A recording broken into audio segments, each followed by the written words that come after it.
Ernakulam saint Mary's cathedral basilica വികാരി സ്ഥാനത്തു നിന്നും മോൺസിഞ്ഞൂർ ആന്റണി നരികുളത്തെ നീക്കി തൽസ്ഥാനത്ത് ഫാദർ ആന്റണി പൂതുവേലിലിനെ നിയമിച്ചുകൊണ്ടുള്ള ഉത്തരവ് പുറപ്പെടുവിച്ച് എറണാകുളം അങ്കമാലി അതിരൂപത apostolic administrator archbishop Mar Andrews Thazhath Saint Mary's cathedral basilica തുറക്കുന്നതിനും സിനഡ് നിർദ്ദേശപ്രകാരവും പരിശുദ്ധ സിംഹാസനം ആവശ്യപ്പെട്ടതുമായുള്ള ഏകീകൃത ദിവ്യബലി അർപ്പിക്കുന്നതിനും കർശന നിർദ്ദേശം പല പ്രാവശ്യം നൽകിയിരുന്നതായും അപ്പസ്തോലിക അഡ്മിനിസ്ട്രേറ്ററുടെ നിർദ്ദേശം പാലിക്കാത്ത പക്ഷം വീണ്ടും ഒരു അറിയിപ്പ് കൂടാതെ സ്ഥാനമാറ്റം ഉണ്ടാകുമെന്ന് മുന്നറിയിപ്പ് നൽകിയിരുന്നതായും ആർച്ച് ബിഷപ്പ് മാർ ആൻഡ്രൂസ് താഴത്ത് ഉത്തരവിൽ അറിയിച്ചു.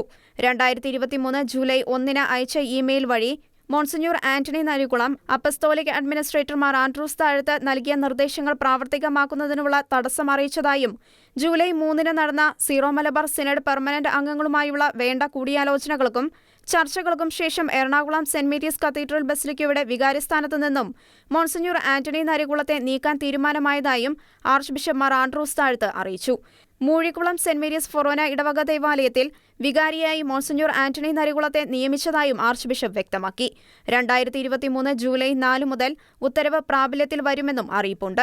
ജൂലൈ 9 ഞായറാഴ്ചയ്ക്ക് മുൻപായി പുതിയ ഉത്തരവാദിത്തത്തിൽ പ്രവേശിക്കാനും മോൺസിഞ്ഞൂർ ആന്റണി നരികുളത്തിന് നിർദ്ദേശമുണ്ട്. അതേസമയം സെന്റ് മേരീസ് കത്തീഡ്രൽ ഇടവക വികാരിയായി ഫാദർ ആന്റണി പൂതുവേലിലിനെ നിയമിച്ചതായും ഉത്തരവിൽ പറയുന്നു. എറണാകുളം കത്തീഡ്രൽ ബസിലിക്കയിൽ മോൺസിഞ്ഞൂർ ആന്റണി നരികുളത്തിന്റെ സേവനങ്ങൾക്ക് മാർ ആൻഡ്രൂസ് താഴത്ത് നന്ദി അറിയിക്കുകയും പുതിയ ഉത്തരവാദിത്തങ്ങൾക്ക് ആശംസകൾ നേരുകയും ചെയ്തു. Shekinah news, Kochi.